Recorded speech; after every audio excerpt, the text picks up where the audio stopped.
I mean, I knew it when I first seen him. I knew what was to come for his life, man. Like I don't know how to really explain it, but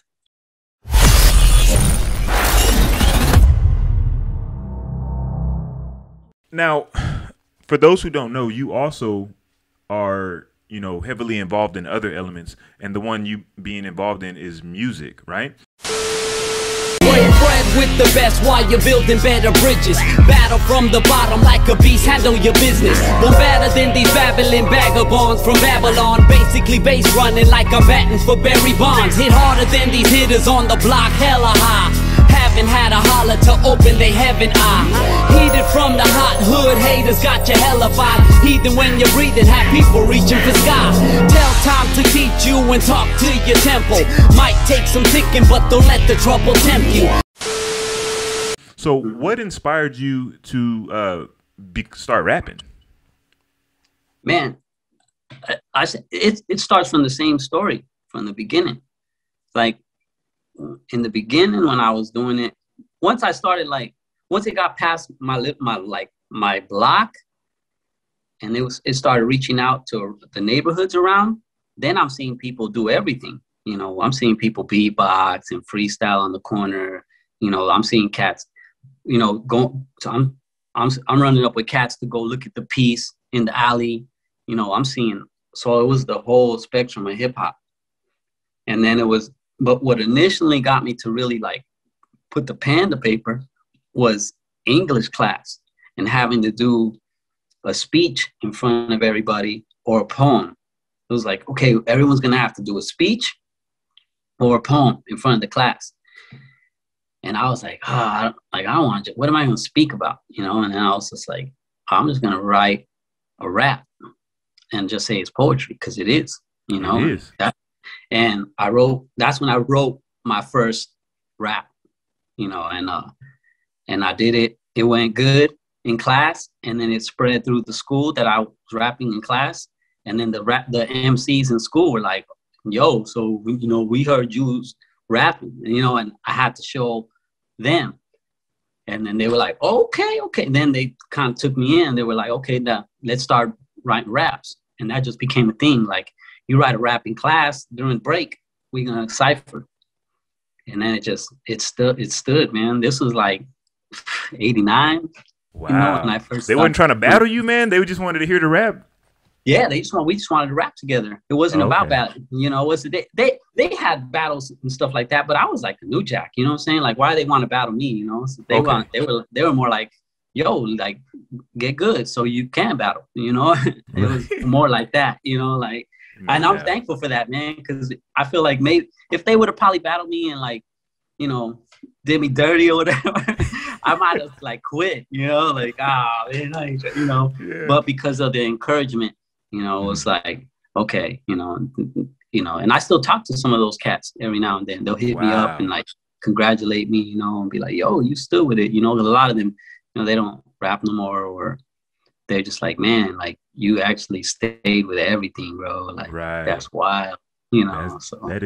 That's dope, man. Speaking of getting good, you challenged yourself with a 52 songs in 52 weeks challenge. What was the reasoning behind that? Were you just trying to challenge yourself as an MC and songwriter, or, you know, did somebody put some money up and say you couldn't do it, or what was that about? Nah, it kind of happened. There's a couple of things that happened. It kind of happened on accident. There's a few things that happened. I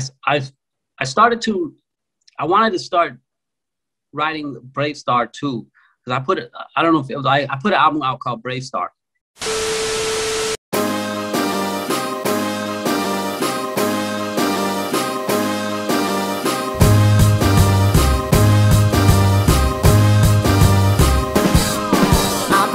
Of this moment ever since I was a shorty on the block and at the parties, getting open with the homies. It was more than just a vision, it became the way we live, and having fun and acting dumb. Get your skills up was the mission. Was hard to listen to the drama when they said to stop. Keep it moving while I'm proving and I'm reaching for the top. You could catch me when I'm flying if you look up at the sky. Hey kid, walk straight, master, I let go of the ego, this was given to the people. Now I'm soaring like an eagle, cause I know that we are equal. Spread these wings and let it be. Didn't know I'd be so free, chasing things I couldn't see, but this I know and I believe. And it did really good. It got me my first commercial radio play. I hit like #1 in college. I hit #2 in Canada. I won a Native American Music Award for Best Rap Hip Hop Album. Hey, how you doing? My name's Artson. I'm Tarumara Raramuri from Chihuahua, Mexico. I got 2 nominations this year for Best Narrative Video and also Best Album Hip Hop Rap. And it's good to be out here. This is my second year here. Last year we got 3 nominations and 1 win. And I'm just hoping for the best this year, knowing the best, and I'm grateful to be out here. And so I was like, I want to do BreakStar too. Like, I need to hit this off the bat, you know, like, and I kind of went into that, and I wasn't vibing with that. And I was like, my mind needed to do something else. So I started to do this other album, and I completed it. And then at the end of that album, I got a couple of beats that led me to this whole other style. And I was like, man, I was not going to do this, but I'm just going to wrap this album up. And then that turned into it. And then I was done with 2 albums. And then in the middle of that second one, all these extra beats that didn't quite fit on that one, I started working on that. Next thing I know, I had like 32 songs done, something like that. Wow. And I was like, man, I got 3. I'm sitting on 3 albums. And all you need was 20 more. Yeah, all I need is 20 more, you know, and I didn't have some jobs fell through. I didn't have all the money to do everything, to promote all those albums. I was like, what am I going to do, you know? And so I was trying to come up with an idea. And then I heard I was watching this interview with Russ. I don't know if you know who Russ is. He's like a today's dude, like a today MC, like, and I was watching this interview because I pay attention to everything. You know, I check out all the new music coming out today. I listen to the old cast. I listen to everything, you know. So I was hearing this interview, and he was like, he had the same thing. He's like, I had this idea. I was sitting on 3 albums, and I had another one that I was working on, and, you know, which was my masterpiece. He's like, so I already knew I could do 52 songs, you know, in a year. And he's like, and that kind of helped me like spark a little blow up. And so I got inspired by that. I was like, man, I'm sitting in this dude's position. You know what I'm saying? So I was like, I could do this. And I just was like, I'm going to go at it, you know, and I just started doing it. You know, I started dropping all the songs. And, you know, I wish it's a, how can I say it? It's a weird thing for me because I love that I did it. And I love that I got to share that much of myself with everybody. But at the same time, because of 2020, it didn't actually do what it could have did, you know, because I'm not on tour. I'm not meeting new people. I'm not around all these new cities. All this wave was lost. And because I'm a performer, the revenue isn't the way it should have been, you know? So I'm not able to market my album the way I marketed BreakStar. When I came up with the idea and the plan, I had just booked the biggest tour of my life. And like, there was back-to-back tours, the biggest I'd ever done. So the money was in front of me. And then 2020 hit and all that got canceled. I'm sitting at home. There's no money to market any of this. It was only me. You know, it turned into only me doing it, only me creating the buzz, only me like online, you know, and so I felt like it didn't do what the justice should have, you know, and so I mean, but I'm still happy, you know. A lot of people caught medicine from it. I got a lot of beautiful messages from people that really felt it, and like we're looking forward to it every week, and like certain songs that got people buying, stuff like that. You know, I'm appreciative of all that, man.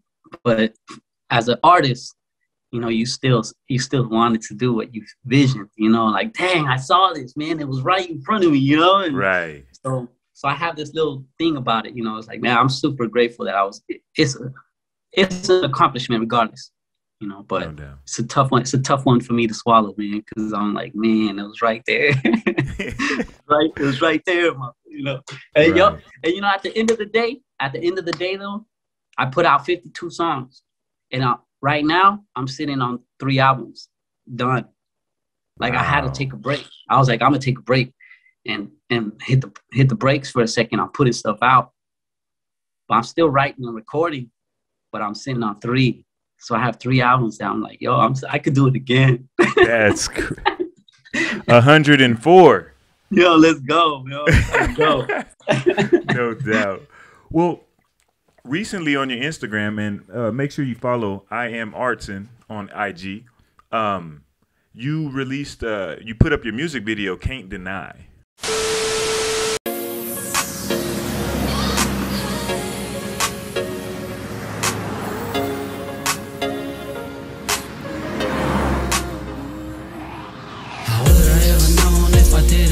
See it, but I seen it with my eyes, so I can't deny. The only thing left is for me to believe it, yeah. I believe it, yeah, yeah. I believe it, yeah. I believe it, yeah, yeah. I believe it, yeah, yeah. Right? So what is the message that you're trying to convey in that project? Well, that project and actually that album was all written during quarantine. Oh wow! So I went through a lot of like emotions through quarantine. I mean a lot of people did. You know, a lot of people went through a lot of emotions, and you know, at the time I like just pulling myself out of like this deep depression. Like I feel like I've suffered through. It made me realize I've suffered depression through my whole life, like with my parents being divorced, with things that I've done in the street or the life I've lived, and carrying those things with me. Like I've realized the times where like I'll just get sad all of a sudden, and then like I don't care about life or the risk I put myself in because I didn't care about myself the way I should. So I was like pulling myself out of like this depressive state at the beginning of quarantine. And when I started to write that album, I caught a creative wave. But I wanted to be true. I wanted to be honest. You know, I wanted to be like really, really honest and talk about like having faith or like believing in something bigger, you know, not denying yourself, you know, like what we were talking about earlier, you know, when you look back and you see your success or whatever, you know, you can't deny, like I seen these things, you know, so it was like, it's up to me whether or not to believe in me. Like, because if I look at my life, the success tells its story, regardless, you know, and I had to face that for myself, you know, because I was depressed that like, man, I felt like I finally made it to this point. And then it got taken away from me. And that's what put me in depression, because it was like, I've chased hip hop my whole life to reach a financial success, you know, and like and when it got taken away, it's like, man, I don't even got a job, you know what I'm saying? And I don't want to go to work.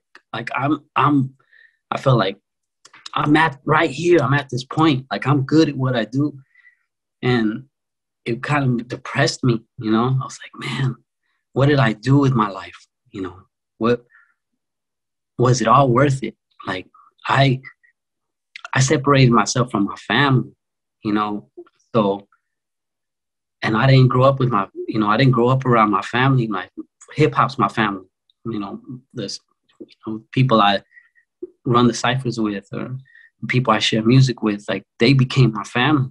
You know, my family, I love them, but I didn't grow up with them because I chased this thing and it put me in that state. So you can't deny it's about that. It's about like me accepting myself, you know, and me being okay with being like, yo, like you did good. And like, you're helping people to recognize their own dreams and their own success, you know, and like know that there's a bigger picture, you know, than our own vision, you know, like your vision, you'll reach it in another, you'll reach it, but it might not be exactly how you think you know. So that's what that is about, man. Is that, you know, I realize that I've seen and done things that rich people can't do. You know, like just because you have money, you know, that doesn't mean that you get to do everything that you want. Experience things that money can't buy. Yeah. So, you know, I've been to places, I have friends in places, and like seen parts of the world that is like amazing that, you know, you can't buy those trips. So, man, I'm just grateful for that. And so that's what it's about, man. It's like there's something greater going on than us, but we're a part of it if you can see it, you know. So that's what Can't Deny is, man, is that, you know, we're here, man. We're here. We were chosen to be here at this time, at this moment, you know, through 2020, you know, to get to even us talking, you know. It's like there's something else going on, man. It's like a special thing that's happening. So, Artson, I want to get respectfully uncomfortable. Me growing up, I went to, like, I knew that this was, like, I was learning from Black folks and Black culture. And I was reading books about Black culture. And even the music then was heavily 5% 5% driven.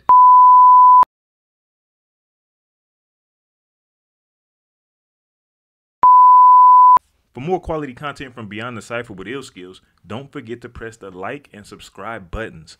Also, feel free to follow us on Facebook and IG at Beyond the Cypher. Let us know how we're doing in the comment section. And to make sure you don't miss anything from the channel, smash that notification bell. We appreciate the love and support. Peace. Until the next episode.